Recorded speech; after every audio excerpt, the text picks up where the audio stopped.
자, 이번 시간에는 태풍에 대해서 알아보도록 하겠습니다.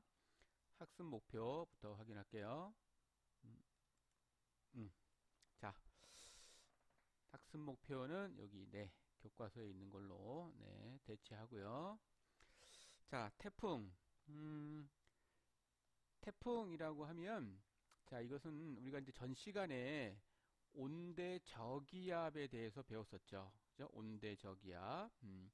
저기압을 중심으로 한랭 전선과 온난 전선, 전선을 동반한 저기압을 온대 저기압이라고 했죠. 저기압에는 우리가 지난 시간에 배웠던 온대 저기압과 이제 이번 시간에 할 열대 저기압 두 가지가 있습니다. 온대 저기압과 열대 저기압. 이 태풍은 바로 이 열대 저기압 중에서 바람이 좀 강한 거, 어느 정도로 강하냐?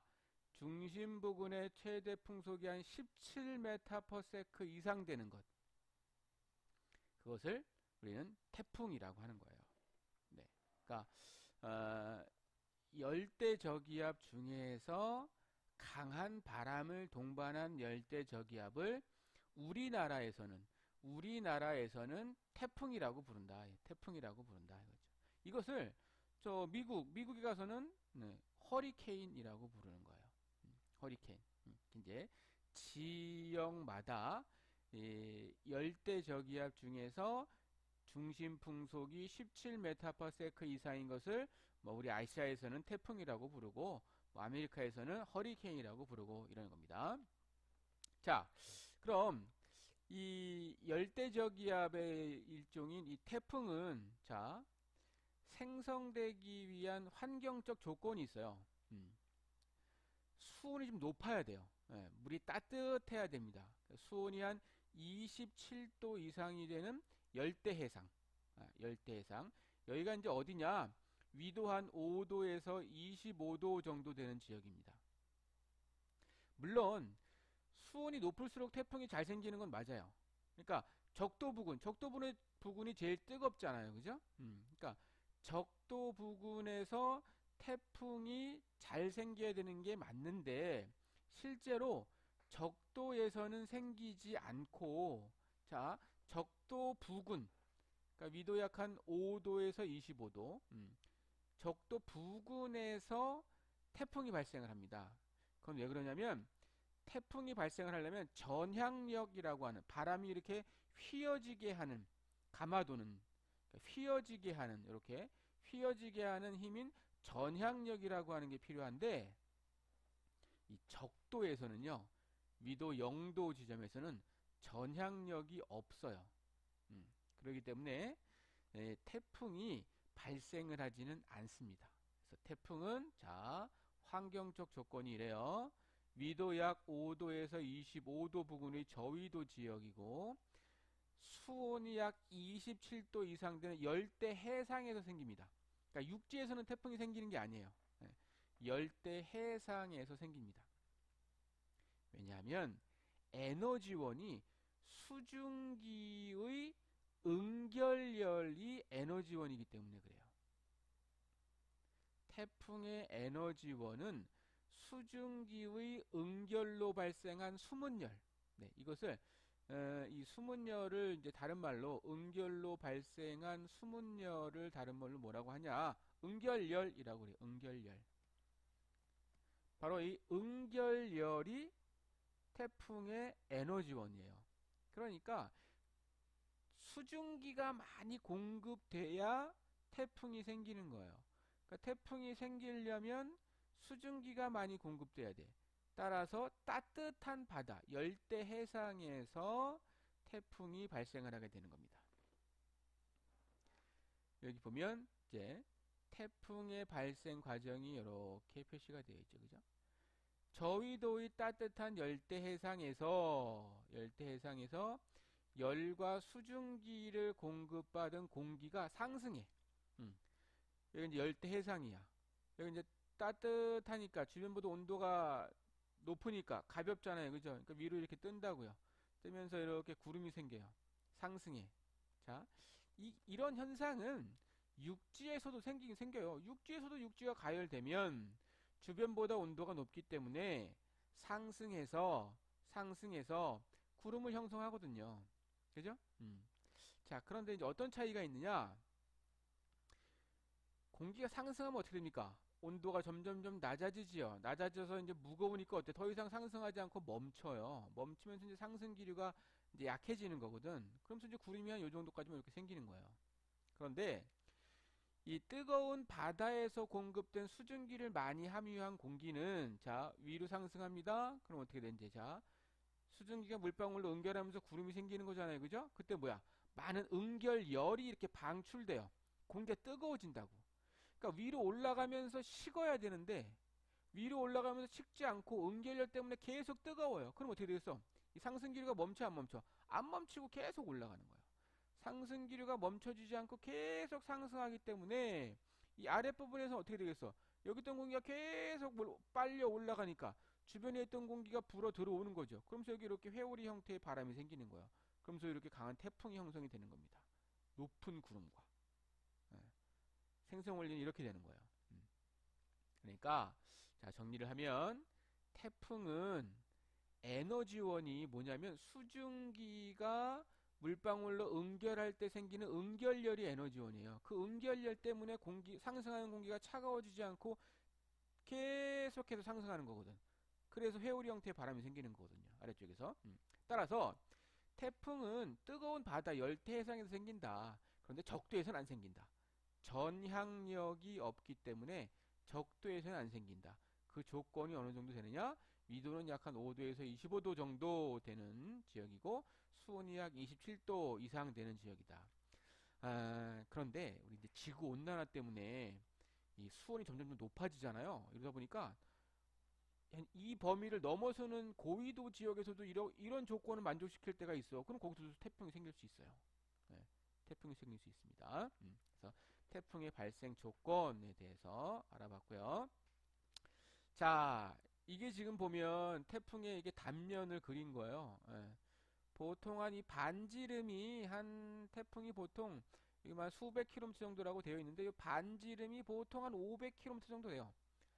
반지름이 500킬로미터. 그러니까 지름하면 한 1000킬로미터 정도 되는 거죠. 1000킬로미터. 1000킬로미터면 우리나라 한반도를 다 덮는 거예요. 한반도를 다 덮을 정도의 규모입니다. 여기 그래프에도 보시면 여기 지금 태풍의 중심으로부터의 거리가 나와 있는데 한 300km 정도 되죠. 그죠?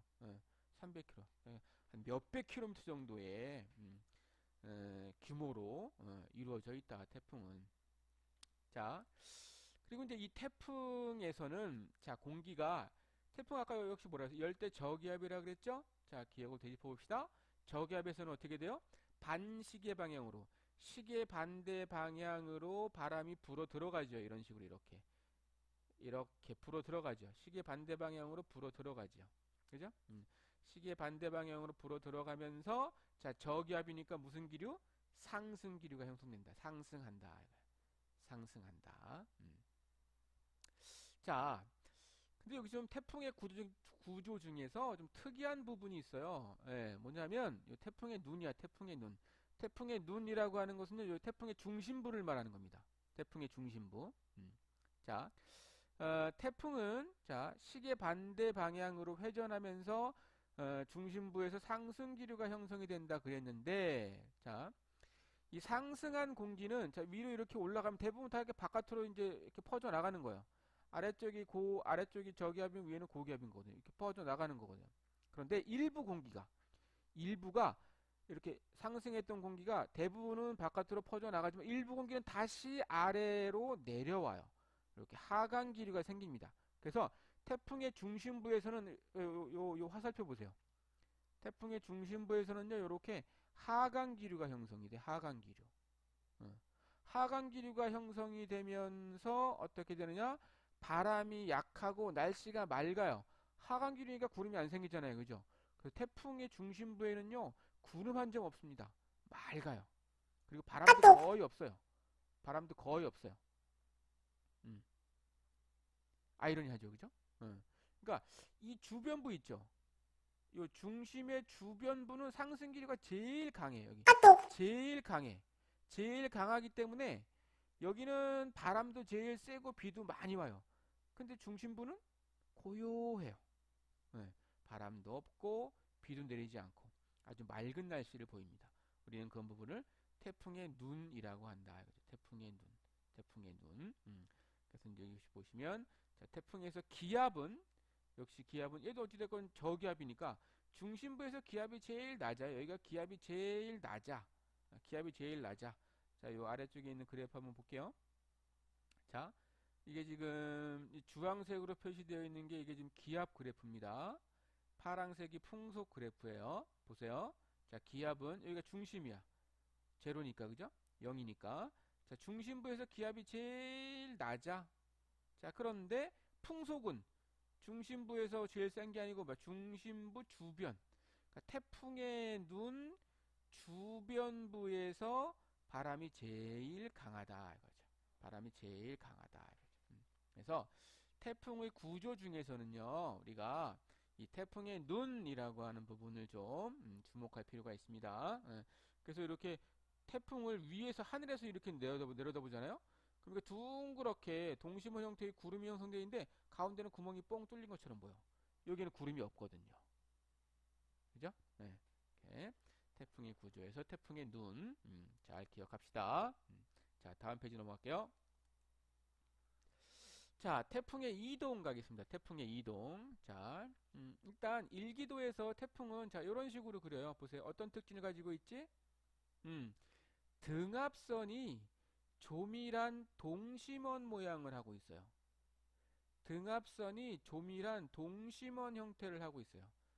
자, 그리고 자, 온대 저기압 같은 경우 이렇게 L 저기압이 여기 이렇게 그죠? 뭐 한랭전선, 온난전선 이렇게 전선을 동반하고 있었잖아요. 자, 그런데 이 열대저기압 태풍은 보세요. 전선이 있어 없어? 전선이 없습니다. 전선을 동반하지 않습니다. 예, 이것이 열대저기압인 태풍의 특징이에요. 자, 등압선은 아주 조밀한 동심원 모양을 그리고 있고 전선을 동반하지 않는다 라고 하는 것이 바로 일기도상에 나타나는 태풍의 특징이 되겠습니다.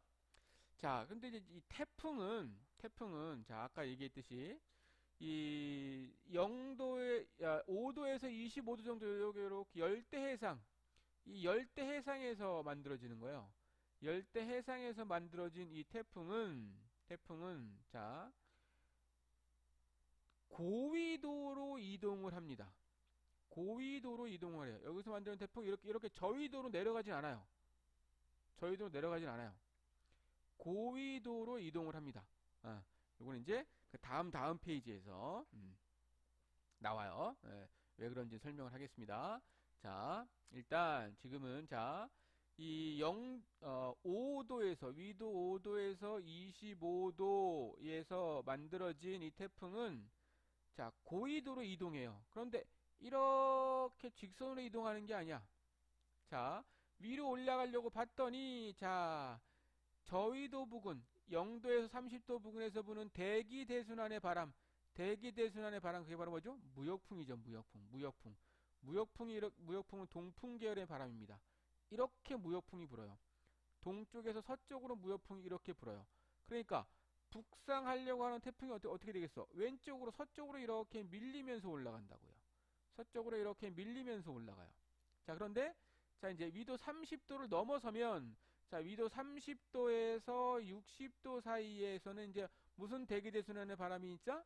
여기 편서풍이 있어요. 편서풍이 불어요. 편서풍은 서에서 동으로 부는 바람입니다. 따라서 이 태풍의 진행 경로가 어때요? 이번에는? 그렇죠. 자, 북진하는데 편서풍의 영향으로 동쪽으로 이렇게 치우치는 거예요. 동쪽으로 이렇게 치우치게 됩니다. 이해가시죠? 네. 그러니까 이 태풍의 이동 경로는 뭐라고 표현하느냐? 자, 저위도 지역에서는 이렇게 북서쪽으로 이동하다가 위도 30도를 지나면서 북동쪽으로 꺾인다. 이것을 합쳐놓고 보면 무슨 모양을 그려? 포물선의 형태를 그린다. 이렇게 표현합니다. 포물선의 형태로 이동을 한다. 이렇게 표현하는 거예요. 이게 바로 태풍의 이동 경로입니다. 자, 초창기에는 무역풍의 영향으로 북서쪽으로 이동하고 2도 30도 부근을 통과하면서는 편서풍의 영향으로 북동쪽으로 꺾인다. 그래서 이제 합쳐보면 태풍의 이동 경로는 이렇게 뭐 포물선의 형태로 이동을 한다라고 하는 겁니다. 자, 다음. 자, 위험 반원, 안전 반원 나오는데요. 요거 아주 중요한 내용입니다. 여기 별표를 하세요. 자, 별표하세요. 자, 태풍에서 이동 방향의 오른쪽 반원을 위험 반원이라고 하고요. 왼쪽 반원을 안전 반원 또는 다른 말로 가항 반원이라고 합니다. 자, 무슨 소리냐? 자, 이 그림 볼게요. 자, 태풍이 지금 이렇게 저희도에서 무역풍의 영향을 받으면서 자, 이렇게 북서쪽으로 이동하죠. 위도 30도를 지나면서 편서풍의 영향으로 북동쪽으로 이동합니다. 자, 이때 태풍 진행 경로의 오른쪽 지역은 오른쪽 지역에 있는 그 위치하는 곳은 위험 반원에 속한다 그래. 위험 반원. 위험 반원. 왜냐하면 여기는요. 보세요. 태풍의 바람과 태풍 내에 있는 바람과 태풍의 이동 대기 대순환의 바람 이거 편서풍이나 무역풍 그죠? 이게 같은 방향이에요. 같은 방향이니까 풍속이 더 강해지는 거야. 자, 요 태풍을 예로 들게요. 무역풍보다는 요 편서풍 지역을 가지고 설명하는 게 훨씬 더 쉬워요. 예, 자, 그러니까 요 부분 가지고 선생님 설명을 할게요. 이게 지금 태풍입니다. 자, 태풍이니까 바람이 어떻게 돼요? 반시계 방향으로 이렇게 불어 들어가야죠. 반시계 방향으로 이렇게 불어 들어가야죠. 그죠? 이렇게 요 파란색 화살표가 지금 이게 태풍 내의 바람이에요. 태풍 내의 바람과 자, 여기 지금 편서풍입니다. 편서풍이 이렇게 불어. 보라색 편서풍이 이렇게 보라색의 형태로 편서풍이 불어. 자, 어때요? 태풍 내의 바람과 자, 태풍 진행 경로의 오른쪽은 태풍 내의 바람과 대기대순의 바람의 방향이 같죠? 그러니까 이게 바람이 더 세지는 거야, 태풍이. 그런데 태풍 진행 경로의 왼쪽 반원, 왼쪽 반원은 태풍의 바람과 대기 대순환의 바람이 어때? 서로 반대 방향이지. 그러니까 여기는 바람이 약해진다고요. 그러니까 태풍의 바람이 더 세니까 위험하다 이거 위험 반원. 태풍의 바람이 상대적으로 좀 약하니까 안전 반원이라고 하는 거야. 근데 이제 학자들에 따라서 아무리 약해도 이게 태풍의 바람인데 안전할 리가 있냐? 그래서 안전 반원이라는 말은 좀 잘못된 표현이다. 그래서 가항 반원이라고 하자 이렇게 주장을 하는 학자들도 있어요. 근데 뭐 여러분들은 이게 안전 반원이라고 아직까지는 기억을 하시면 되겠습니다. 가항 반원이라는 뜻은 뭐냐면 이제 항해가 가능할 정도의 바람이다. 그런 뜻이에요. 그런 뜻입니다. 자, 그래서 이제 여기도 보시면 자, 태풍 진행 경로가 이렇게 지나갈 때 오른쪽을 더 이제 굵은 화살표로 그려놨지 크게 그려놨지 그 위험 반원이라는 뜻이야. 왼쪽이 안전 반원. 그죠? 자, 그 다음에 또 하나 추가할 건데요. 선생님 여기다 이제 이렇게 적어놨는데 자, 요거 여러분들 요 자리에다 필기를 해놓으세요. 자, 태풍 진행 경로의 오른쪽은 위험 반원, 왼쪽이 가항 반원이고요. 자, 안전 반원이고요. 자, 태풍 진행 경로의 오른쪽에서는 태풍이 이렇게 지나가잖아요. 그죠? 태풍이 이렇게 지나가면서 태풍이 이 오른쪽 지역에서는 풍향이 이제 어떻게 변하냐? 바람이 풍향이 시계 방향으로 변하고요. 이 왼쪽 지역에서는 이 바람이 반시계 방향으로 변합니다. 예, 그러니까 바람의 방향이 달라져요. 자, 다시 한번. 태풍 진행 경로의 오른쪽에 해당하는 위험 반원에서는 태풍이 지나감에 따라 풍향이 시계 방향으로 변하고 태풍 진행 경로의 왼쪽에 해당하는 안전 반원에서는 태풍이 지나감에 따라 풍향이 시계 반대 방향으로 변한다. 시계 반대 방향으로 변한다. 그래서 자, 태풍이 이동할 때 오른쪽이냐 왼쪽이냐에 따라서 위험 반원, 안전 반원, 그리고 풍향이 여기 시계 방향, 시계 반대 방향으로 풍향이 변한다라고 하는 거 기억하세요. 자, 그럼 이제 태풍의 피해는 위험 반원이 클까요? 안전 반원이 클까요? 네, 당연하죠. 태풍의 피해는 위험 반원에서 훨씬 큽니다. 바람의 방향이 강하기 때문이에요. 자, 그래서 오늘은 태풍 여기까지 하도록 하겠습니다.